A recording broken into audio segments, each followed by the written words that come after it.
자, 이제 오늘 할 내용 정책 의제 설정을 넘어서 정책 결정 단계로 들어왔어요. 자, 복습을 해보면 정책 의제 설정은 여러 가지 사회 문제 중에서 어떤 문제를 해결할지 정부가 고르는 단계였어요.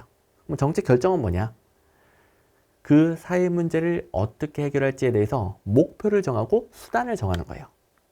그렇다면 이왕이면 그 목표 달성도를 극대화시키는 수단을 정해줘야 될 텐데 이거는 사실 이상적인 상황에서만 가능한 거예요.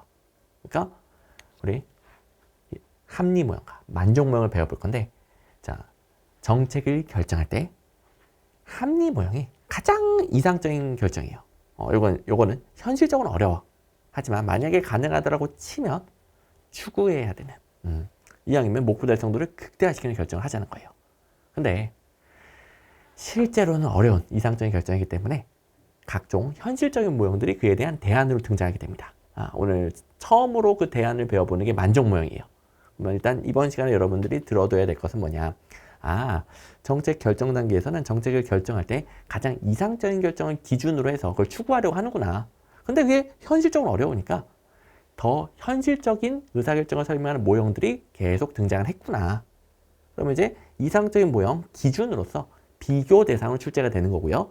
특징 바꾸면 땡이 되겠죠? 이제 이상적인 모형, 합리 모형의 기준을 잘 잡아두면은 다른 모형들, 비교되는 포인트가 훨씬 잘 들어오겠죠? 요걸 이제 가장 쉬운, 이제 세제일 쉬 컨셉의 라이브에서 챙겨두시면 되는 거예요. 그렇다면 이제 합리 모형, 가장 이상적인 결정이라고 그랬는데 이건 사실 인간의 합리성이 완벽하다고 가정을 해야 돼요. 완전한 합리성, 완벽한 합리성, 절대적 합리성 다 마찬가지 의미가 되는데 이게 인간은 모든 것들을 다 알고 있어요. 그리고 모든 대안들을 다 한 방에 비교할 수 있어요. 근데 이게 또 추상적이게 잘 안 들어오니까 더 쉽게 갑시다.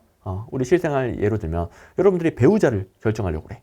그때 합리 모형, 인간의 완전한 합리성을 가정하면 세상의 모든 이성을 다 빠삭하게 알고 있고 그 모든 이성을 정확하게 판단할 수 있는 기준이 있고 그리고 한 방에 비교할 수 있는 거예요.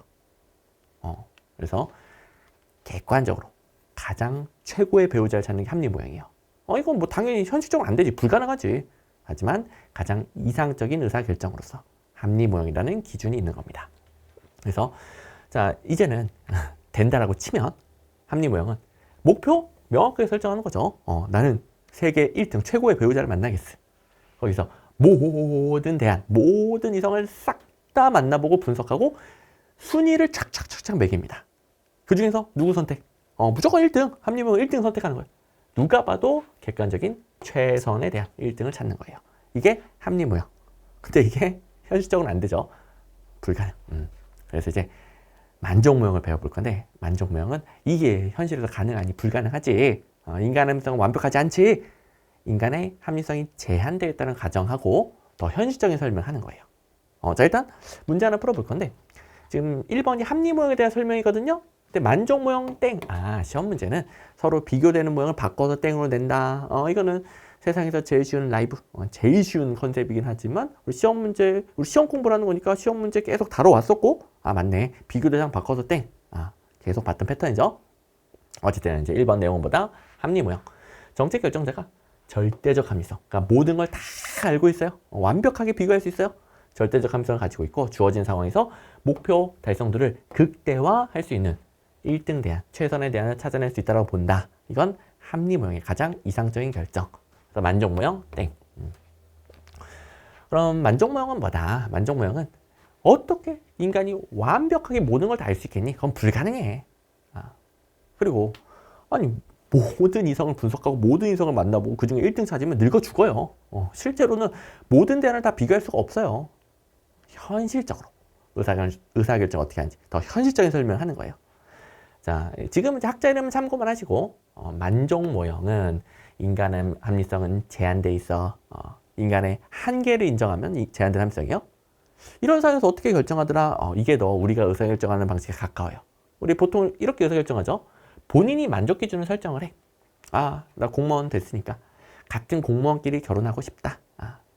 이렇게 본인이 설정한 거죠. 이건 누가 봐도 객관적인 최고가 아니라 나는 같은 공무원이면 만족해. 본인이 설정하는 주관적인 만족 기준. 그리고 모든 사람을 어떻게 다 만나봅니까? 같은 직장 동료 혹은 직장 동료가 소개팅 해줬어. 어쩌다가 다른 모임에서 만났어. 이렇게 일부 이성만 만나보고 그 중에서 내가 원하는 만족 기준을 넘어. 같은 공무원이고 어느 정도 마음이 맞아. 만족 기준을 넘으면 선택하게 되는 거예요. 우리가 현실에서는 이런 식으로 결정하는 경우가 훨씬 많죠. 사이먼의 만족 모형은 더 현실적인 의사결정을 설명하는 겁니다. 자, 그리고 이제 만족 모형 문제에서 뭐가 나오겠어?